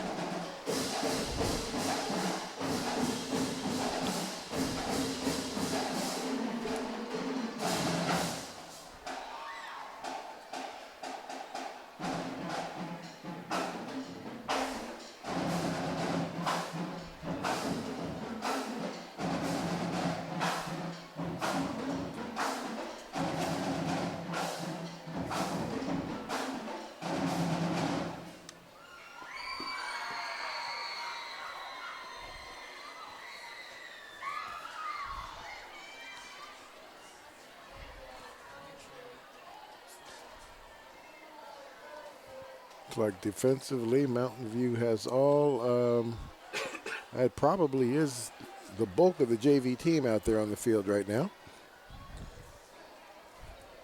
It does look that way.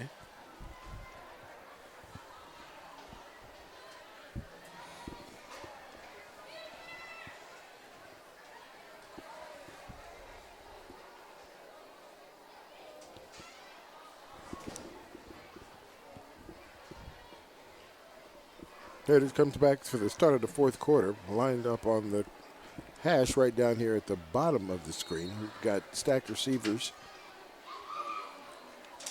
Drops back, and looks like little miscommunication on that. It looked like the receiver is downfield blocking when the pass was thrown, so not quite sure what was going on that one.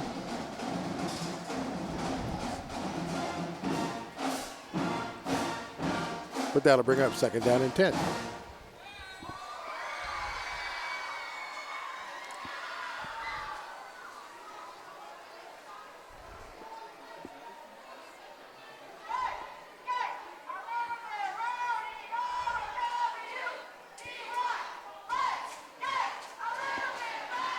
Drops back, he's going to get flushed and roll out to the far side of the field. Still looking to get rid of the ball. Great makes the catch right there on top of the numbers, takes it back inside the midfield. Great catch and great run. And that is Luke Melvin. And we got a penalty flag. Let's see who that's going to be on.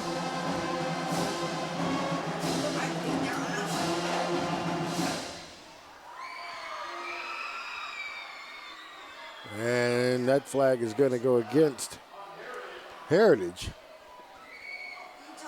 So probably the best play of the night for them, negated by a penalty.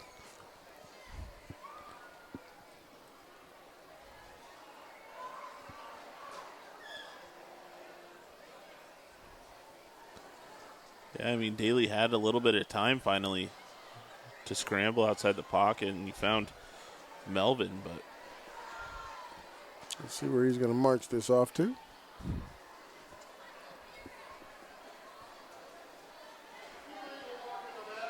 So the block in the back is going to back them up 10, but it still does get them a first down. So it will move the chains. So they'll give up some field position on the penalty, but they'll still get the first down.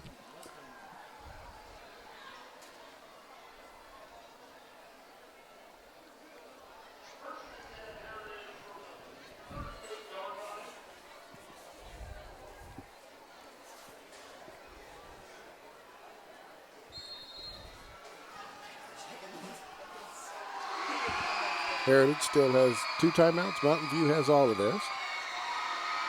Going to hand this ball off.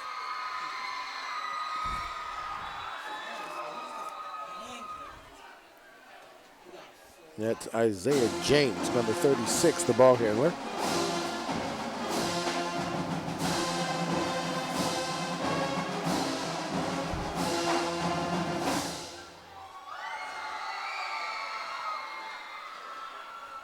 Luke Melvin comes down to the bottom of the screen, lines up on the hash, off the ball.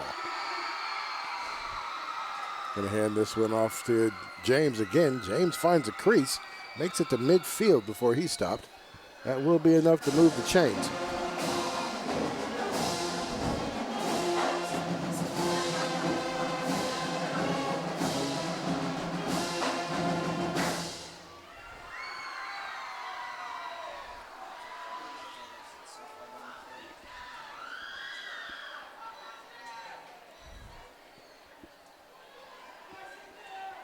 Mountain View running in and out a bunch of players here. Daly drops back, looks for a man across the middle, and he is going to be able to grab that one. Great catch. It was a great That's going to be Jackson Graham. Brings that in, kind of takes it right away from the defender. Heritage back on Mountain View's side of the field for the second time tonight. Going to line up trip receivers down here at the bottom. Daly hands this off. Isaiah James, nice move as he steps up inside, and he'll get it down across the 25, down to the 23-yard line.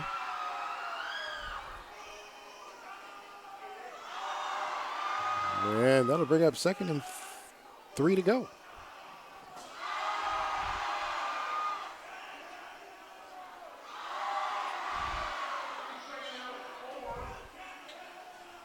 Trip receivers down at the bottom. We're going to hand this ball off. Running back finds the edge. Going to get up inside. Get down to just inside the 20-yard line.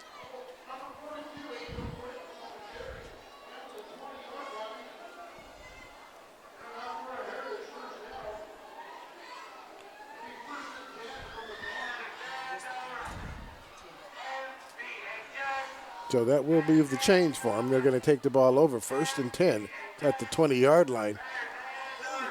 Isaiah James back in the game. Good run by James as he gets down to the 11-yard line. The tackle made there by Owen Purvis.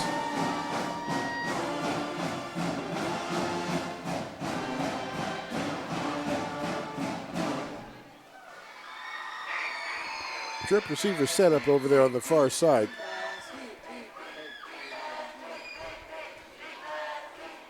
Going to hand this off. This time he is going to get wrapped up right away and get dropped right there on the 10-yard line.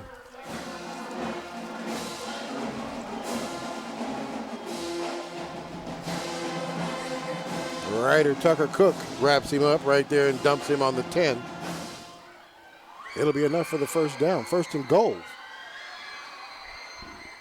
for the T-Wolves.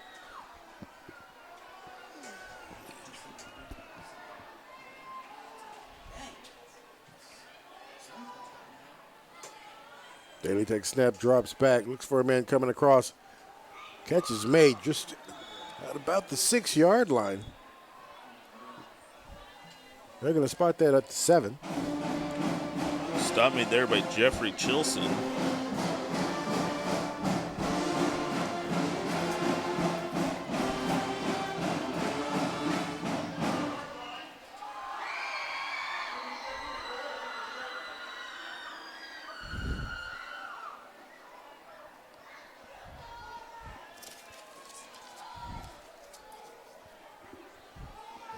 Another handoff. Tries to cut that back inside. It's going to get to the 5. It's going to bring up 3rd. Dallas Hobbs is going to go ahead and get credit for that tackle there.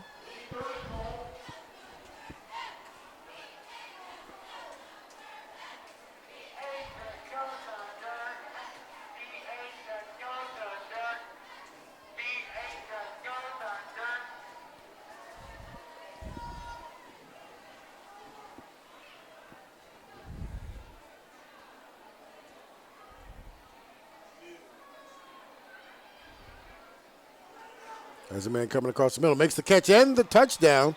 And that's going to be more points on the board for the T-Wolves. Luke Melvin, nice crossing route, steps right there in front of the defender to catch that one going in. Yeah, it was a good little route there ran by Melvin.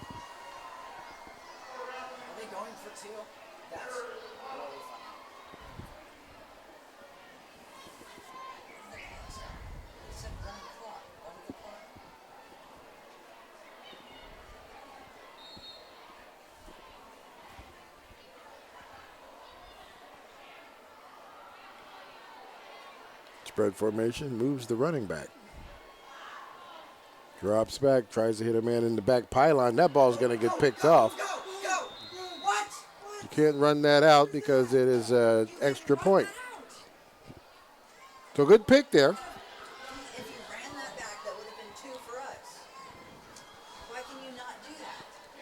And we see here he finds Melvin just on a little slant route.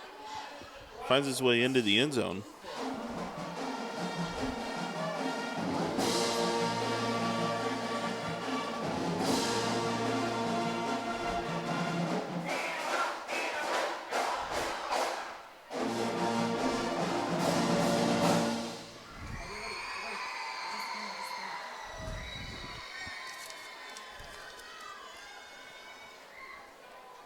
So Thompson and Kamau in the backfield again.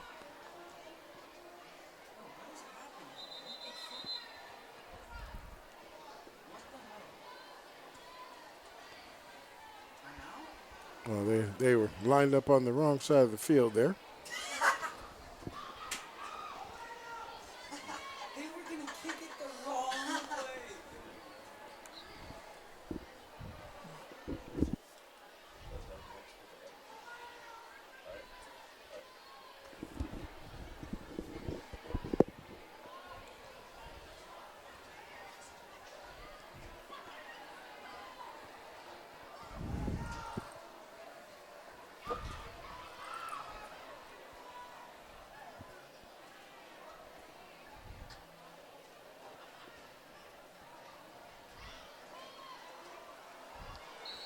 All right, set up here for the kick.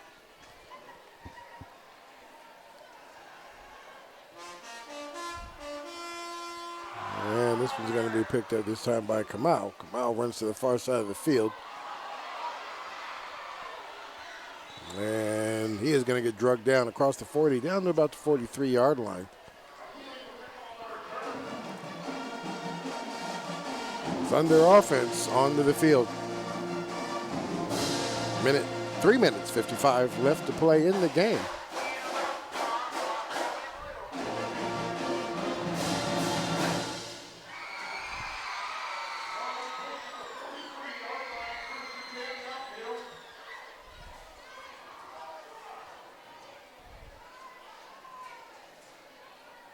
I'll make sure they got the right personnel out there.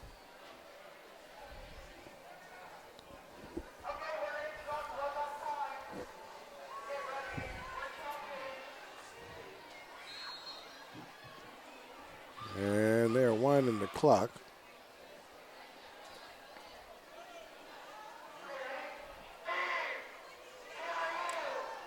Hands that ball off, gets right up the field. Great job there by the running back.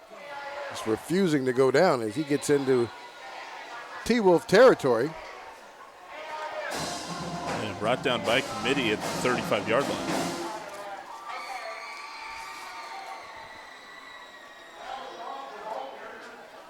Dallas Hobbs carries the ball on that one.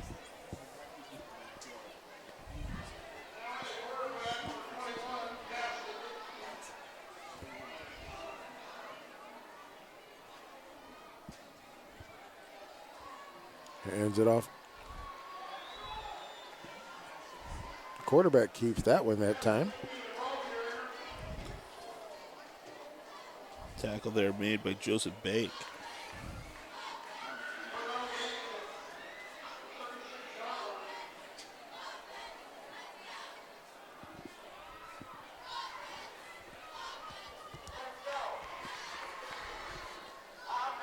Number 14 now, new person on the field, don't have a number on that one. Going to hand that ball off. And we're going to have a penalty flag. We're going to get back to the line of scrimmage. We got a personal foul against the T-Wolves.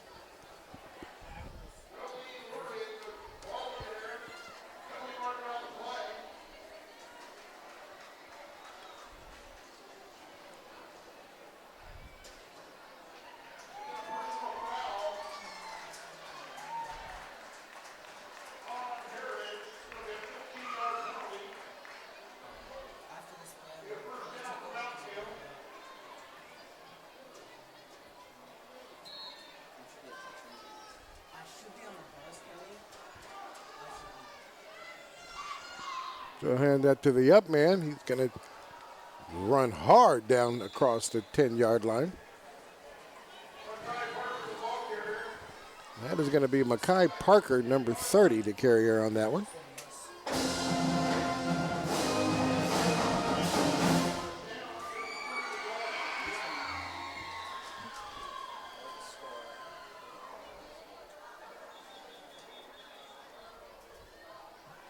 And looks like we're going to get a timeout here on the field with 33 seconds left to play in the game.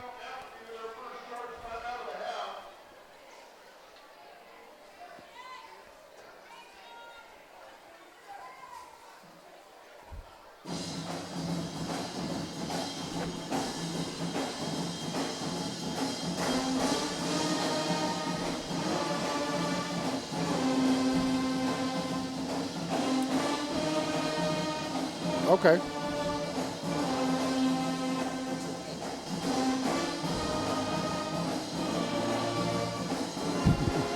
All right, we got a replay here.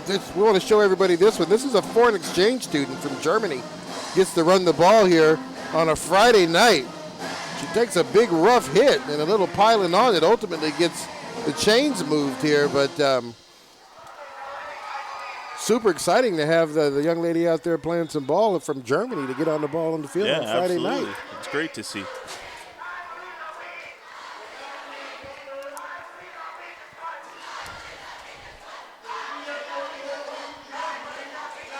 And there is no need to run another play here on the game as the teams line up here at midfield to shake hands. We want to thank everybody for joining us here at McKenzie Stadium this Friday night for our doubleheader. This game ends tonight. Mountain View 56, Heritage 12. This is EPS Sports. Rodney Lawrence, Ryan Vassbinder. We thank you for joining us tonight, and you guys have a good one.